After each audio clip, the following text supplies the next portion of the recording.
Okay. All right, so chapter 13. Okay, so everything 13 is all nerves. So when you hear the word nerve, or you hear the word ganglia, you know you're in the neighborhood of the peripheral nervous system, that you're outside of the central nervous system. So all nerves, whether they're cranial, spinal, or peripheral, are all part of the peripheral nervous system. Any receptor, any nerve, any ganglia, any motor ending is all peripheral because it's all outside the brain and spinal cord. This is a simple, scenario here, a sensation coming from the skin, going into the spinal cord, coming out with a motor impulse. We're going to work a case study tonight based on this, by the way. I'll have a nice little fun exercise for y'all tonight. Is it a game? Sort of. There's no prizes, but... Is it worth extra points on our exam? No. But it counts as a homework. It plugs into your homework grade, bumps that up. Thank you. Yeah, thank you. So you can see it as a game. So you know how science goes. We put some fancy words to the same old thing we've already discovered. Stimulation is nothing more than a stimulus reaching threshold. So an external stimulus coming into the body, a physical stimulus turning electrical, right? That's what transduction is the conversion of a physical stimulus turning into an electrical action potential. So first there's the stimulation, right? The actual physical stimuli. Then we convert it to an electrical impulse. That's transduction. The conduction is the movement along the axon. So conduction is simply just moving that impulse down the axon. Translation is when it gets to the spinal cord or brain and translates that sensation into something meaningful, particularly in the cortex. So that's simply the words, mean just what they say. Simple scenario here, anything coming from the muscle or joint or skin would be considered a somatic sensation, which is the same thing here, somatic, coming from the skin or going to the muscle. Anything coming up is going to hit that thalamus and then go to the post-central gyrus. Do y'all remember that from chapter 12? Now, once we're at the post-central gyrus and the somatosensory cortex, where do we go from there? We loop an association neuron from that sensory cortex to the motor cortex, right? And where's the motor cortex? In the precentral gyrus. Now we come down from the precentral gyrus on what kind of tract? From the cortex down to the spine, which is the corticospinal tract, right? So that's a motor tract, right? It's descending. And where does that motor tract cross? The decussation? At the medulla. So see, we come from the skin up to the spinal cord. What kind of neuron would this be? Sensory or motor? Coming from the skin or muscle is sensory. Is it somatic or autonomic?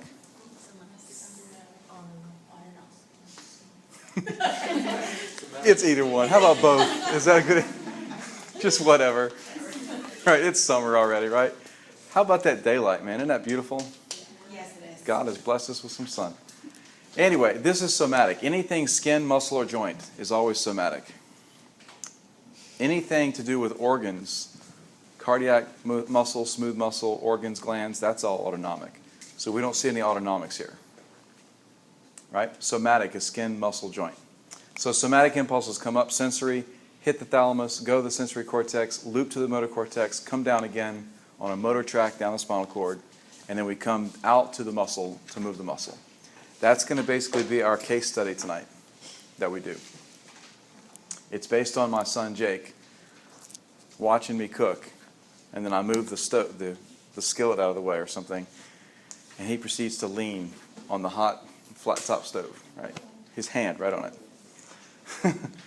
Because he's weird, he is pretty strange. It didn't even burn him. He just picked up his hand. I'm like, what was that? Isn't that hot? And he goes, whenever he's hurt, he doesn't talk. Right? So I said, is that not hot? He just went like that. So what do?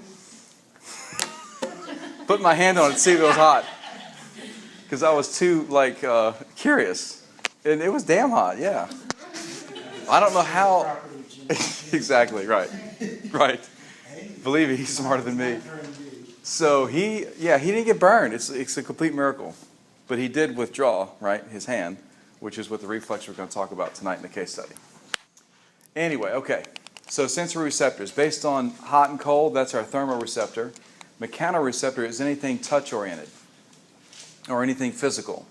So all those ones that we covered before, from the skin, the Meissners, the Merkels, the Pacinian, all those are considered mechanoreceptors. Proprioceptors are also in this family. That is your sense of position of the body. So the brain is always getting information from the muscles and joints and the skin through these mechanoreceptors, the position of the body. So has anyone ever done the Romberg test, for joint position? It's usually when you're pulled over for driving while intoxicated. And I'm not saying that happened to me, because that hasn't. I'm just saying the test, that's what it's known as, Romberg test, where you have arms out, you have to touch your nose, right, with your eyes closed, all that kind of thing. They're testing proprioception, right, because your body should know where your arms and legs are going. When alcohol is, soaked into the neurons, those sensory tracts don't work too well. So that's what proprioception is, your sense of where your body is in time and space. Photo is light, so all your vision is managed by photoreceptors. Chemo is blood chemistry. Chemoreceptors are all over the body. You'll learn this in A&P2, detecting oxygen levels, CO2 levels, calcium, magnesium, phosphorus, sodium, anything you name it. Hormone levels, all detected by these chemoreceptors. Blood chemistry. Baro is blood pressure. We have blood pressure receptors, of course, in the kidney especially. And then nociceptors are for pain. So just a simple little bit about each of these receptors, knowing what they're for. All right, never mind the left side of this slide here. Come to the right. Notice that skin receptors are known as exteroreceptors because they're receiving information from the external environment. And those that are entero or viscero are those that we manage blood pressure and chemical reception. So those are visceroreceptors. And then proprioceptors, again, are from the muscle and joint. So think of all that data shooting up to the brain any given second. It's getting data from every muscle fiber, right? Every tissue, all at the same time. It has to prioritize, right? That's why these exteroreceptors, the ones from the external environment, tend to have some high value as far as danger is concerned, because the body is always concerned with, protection. Okay, looking at different types of stimuli, a fast adapting stimulus will be one that fades out. So if you've ever walked into someone's home that has like 18 cats, there's a smell, right? The person that lives there may not smell it, right? But in reality, there is a smell. That person is just simply, adapted to that stimulus, haven't they? So smell is a fast adapting or a phasic stimulus. Just the same as light touch could be phasic. You touch someone very lightly, they may or may not feel it, or it may just fade out. Or who's wearing socks right now? Anyone? Do you notice the sock on your ankle before I actually told you? No, that kind of stimuli is just kind of faded out after you put your sock on for a minute or so. You don't even notice it anymore until you bring attention to it. So those stimuli that fade out are called phasic. So is that how we don't see our nose? Yeah, pretty much. They're going to say that your eyes or your brain just ignores it. That's true. That's true. Those that are painful tend not to be ignored because we don't want to ignore painful stimuli. Okay, so we have to skip over this part of the PowerPoint. I don't really have time to get into it. Just to say that your association with whatever you feel and what you're stimulated coming in could be different based on your perception. So one person or two people, exposed to the same stimuli, one person might have an association with that stimuli that is different. A certain cologne, right? One person, maybe they fell in love with that person or fell in love with that smell, someone in their past, right? Another person, maybe someone beat the crap out of them and they wore that cologne. So when they smell that cologne, it's a completely different, type of impulse around the body. So yeah, Your memories, fears, fantasies have a play in the way you perceive all stimuli. And that's what comes into the limbic system here. The limbic system is not peripheral. It just manages all that fear and aggression, the emotional side of the brain. So we need to skip over that as well. This is not on the test. You can skip over that slide. It just goes in a little more detail, which we don't have time to cover. So it's not on the test. Okay, so how about this? Do you know what these words mean? This is a great review for you guys. For somatic, one word could explain what somatic means. What is it? A voluntary, right? Somewhat of a conscious stimuli. Whereas autonomic is involuntary, like a subconscious stimuli, right? You're not aware of these stimuli coming through. Another way to explain it would be somatic is skin, skeletal muscle, and joint, whereas autonomic is cardiac muscle, smooth muscle, organs, glands. Okay? Now, in that automatic realm, you've got sympathetic and parasympathetic, but just to know that all autonomic stimuli represent impulses going to and from organs and glands, that's an important thing to know. For afferent, efferent, afferent is sensory, efferent is motor. If we take that a little further, afferent impulses are coming from where? From the body, from the PNS to the CNS, right? To the brain, right? Whereas efferent is just the opposite. From the CNS, from the brain and spinal cord, to the body, to the PNS, right? So make sure you have those straight. These next two statements, again, we don't have time to go down that route. This will be chapter 14. You could ignore those two statements on this exam. The last two on that slide. Okay, how about ganglia? Ganglia is also a chapter 14 subject, but for this test, we have to at least know what they are.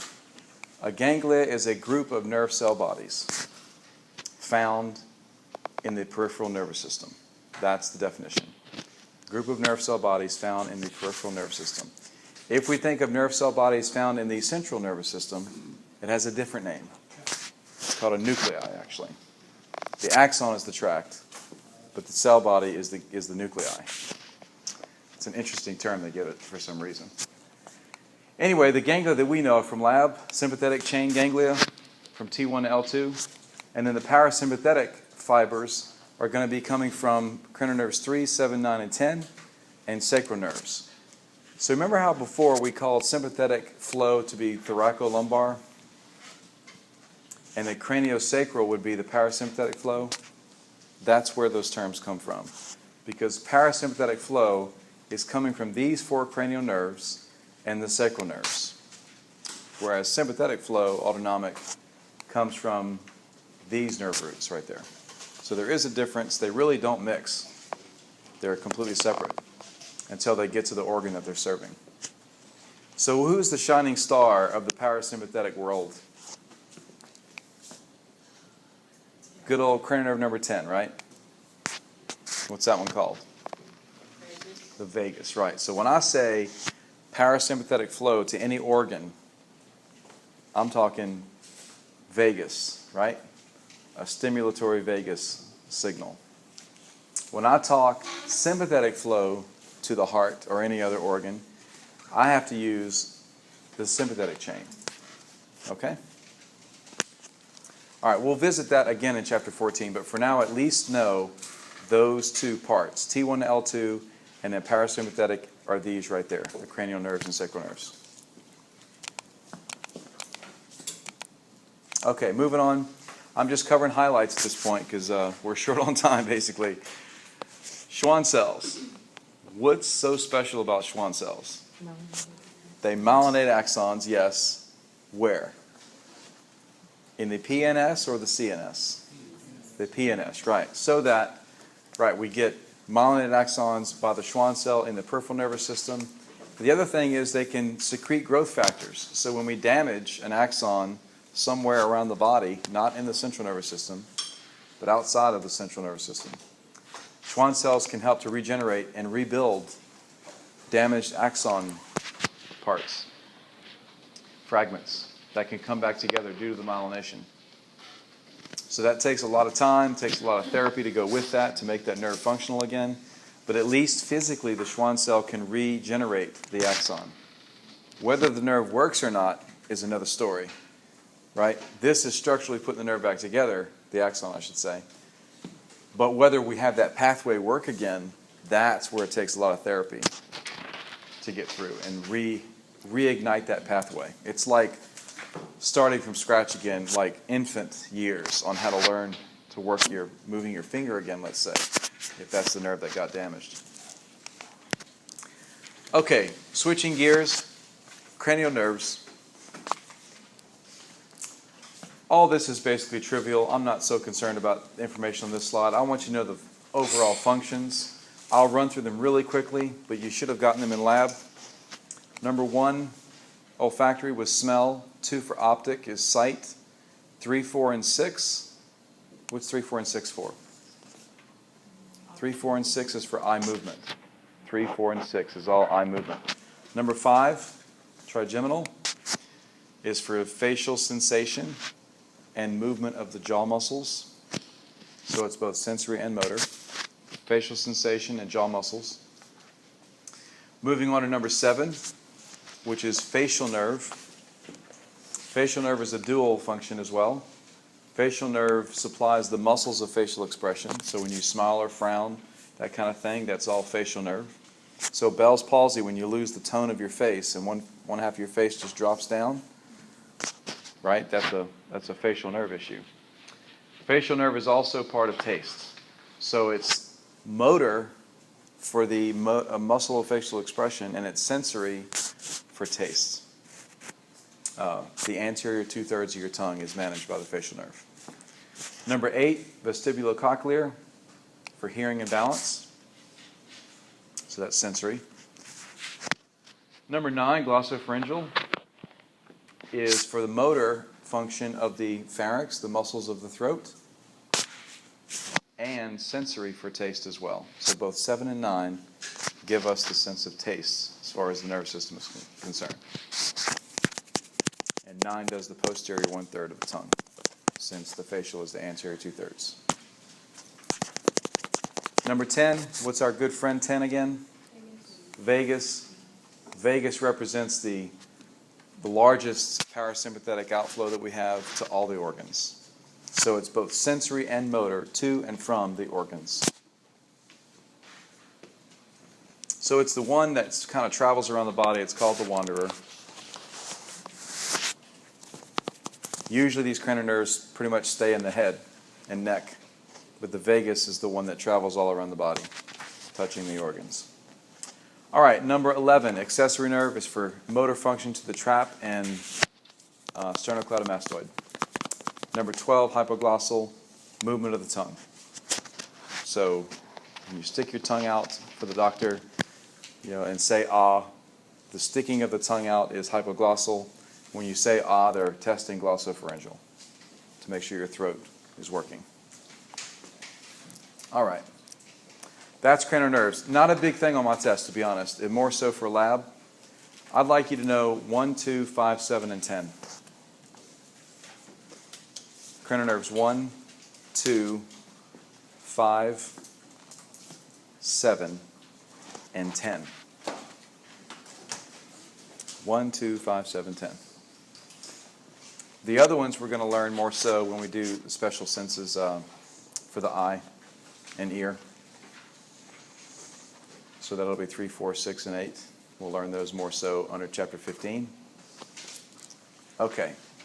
So for lab, if we want to switch gears a second, I would definitely know how to find olfactory nerve, definitely know how to find optic nerve and the chiasm where they crisscross, right? And definitely know how to find vagus nerve. Those are high priority for lab since they're easily found. And you can see them on the sheep brain usually.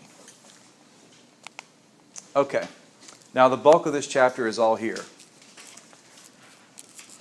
So far we've covered sensory receptors of all kinds, right? We've covered the basic loop, sensory in, motor out. We've covered a little about cranial nerves. The rest of the chapter is going to be about whether we carry impulses on a ramus or a root. So you got to know the difference. Then the last section of the PowerPoint will be dedicated to plexuses, which is the same thing you did in lab, the exact same thing. So knowing what plexus gives what nerve and what that nerve supplies, whatever information you got from lab is the same thing we're doing in here. So we can cover the rest of this probably in about 10 or so minutes since we've had it in lab. Now what we see is roots are going to be within the bone. Rami are going to be the divisions outside the bone. So you have to know that dorsal root only carries sensory impulses in, ventral root carries motor impulses out, and that the rami are considered to be mixed. So let's look at that. If we have the dorsal root being here, ventral root being here on the front, know which one carries sensory and motor. And the slide previous is what explained that. Notice that the roots are inside the dimensions of the bone, coming right off the spinal cord. Notice that the rami are the divisions outside the bone. And they'll carry both sensory and motor. So for instance, where does that dorsal ramus look like it's going to? It's going towards the back of the vertebra, right? Well, you got tons of muscle right along the spine there, on those spinal bones in the back. That dorsal ramus is supplying all the muscle on the spine. Not the trap and lat. I'm talking about the very deep muscle that runs up and down the back. And it also serves the skin of the back. So, somatic, right? Skin and skeletal muscle is dorsal ramus of the back. How about ventral ramus? What does it do? Supplies the arms and legs. It supplies the arms and legs and the ribs. So the front of your thorax here. The skin and skeletal muscle again of the arms and legs and ribs. Okay, very easy. Have we mentioned organs yet? No, but that's what's next. The organs, any impulses going to the organs will be managed through these rami, the rami communicantes. So let's say we want to get to the heart. How do we do this? We come out of the ventral, what? Ventral horn, down to the ventral root. We get to the spinal nerve. Then we come to the rami communicants, right? To get to the sympathetic chain, and then we can go to the heart. So anytime you want to go to an organ, what do you have to pass through? The rami communicantes and the sympathetic chain. If you are a sympathetic impulse, if you are a parasympathetic impulse, what nerve do you travel on to get to an organ? The vagus. Beautiful. See how it's completely different? Do you see vagus anywhere in this picture? No way. Vagus is coming from where? We just covered it. Brachial. Yeah. Right, there's vagus right there. Where'd he go? There we go. On the brainstem. There's vagus. On both sides, of course. Right? So nothing to do with these spinal nerves. These are coming off the brainstem, right? They're a whole different class of nerves. Okay, so remember, sympathetic flow is what uses these rami here, the rami communicantes. Parasympathetic flow is completely separate somewhere else. Okay, so beautiful.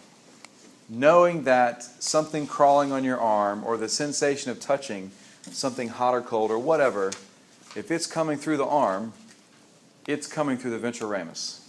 If it's coming from the leg, it's coming through the ventral ramus. What about if something's crawling on your back? Where's it going to come in?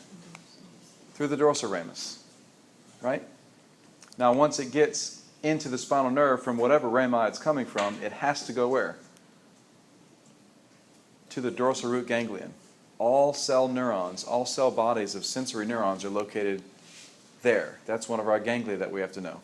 Dorsal root ganglia represents cell bodies of what? Sensory neurons. How many sensory neurons do you have around the body? Millions, right? So imagine how many little cell bodies are in these ganglia, right? There's thousands of them at each level of the spine. All bundled up. That's why it's a little thicker at that cell body, at that ganglia. And then they all carry on impulses into the dorsal root, right, into the dorsal horn. Now the motor impulse is going to come from where? The ventral horn, out the ventral root. If we want to send a motor impulse back to the arm, where do we go? Ventral ramus again, right? So ventral ramus is always arm, leg, or thorax. Always, always, always. Dorsal ramus is always the skeletal muscle of the spine or the skin around the back.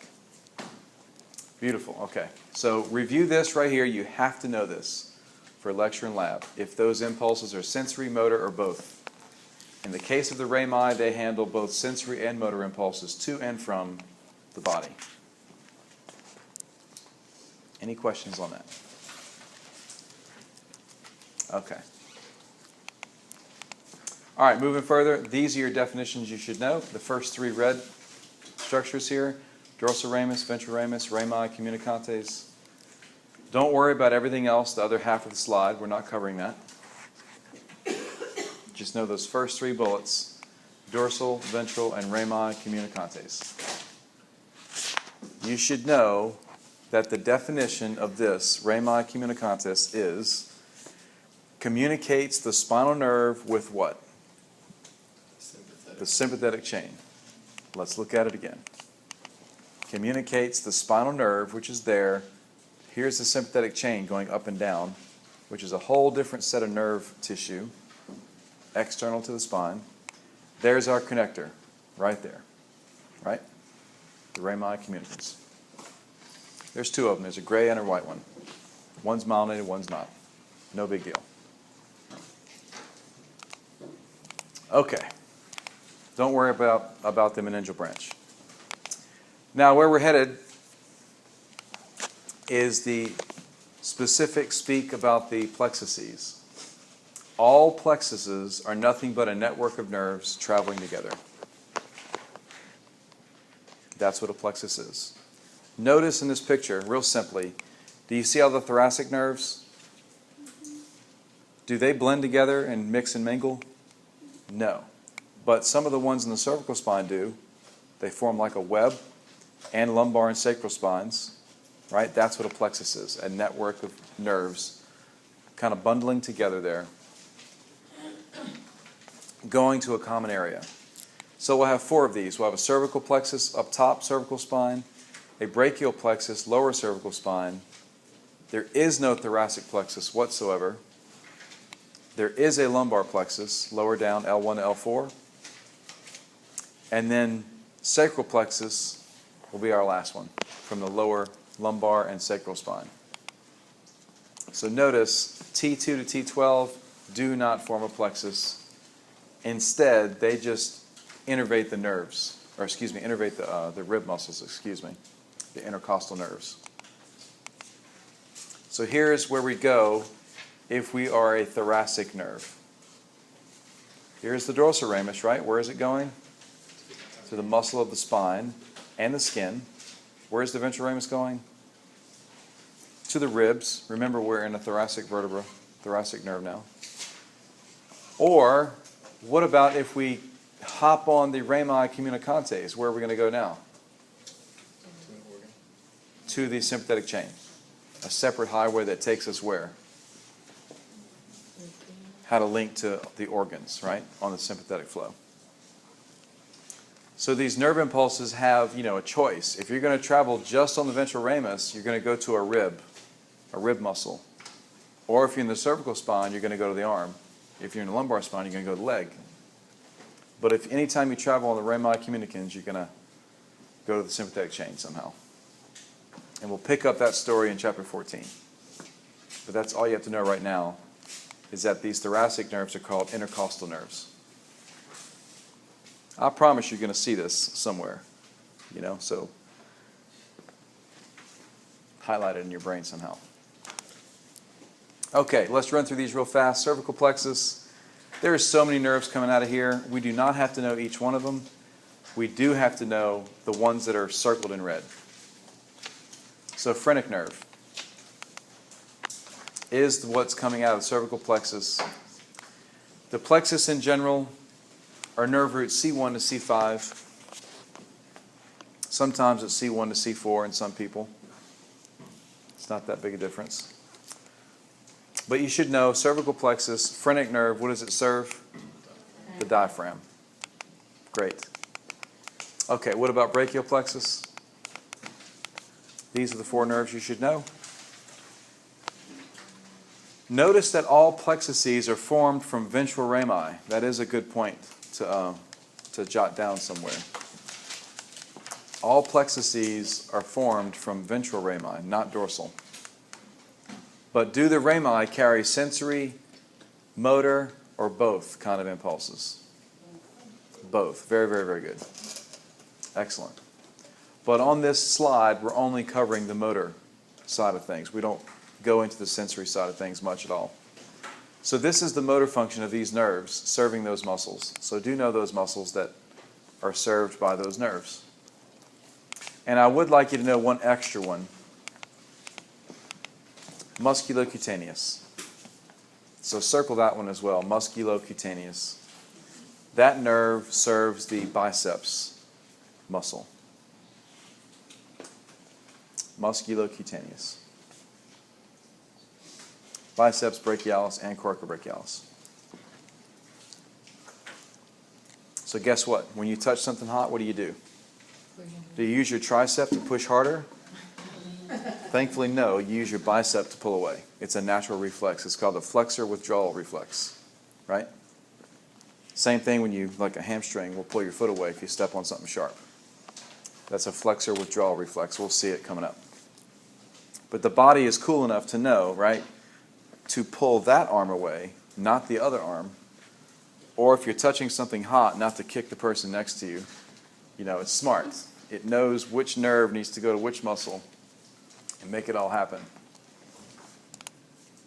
If you're, in your right mind.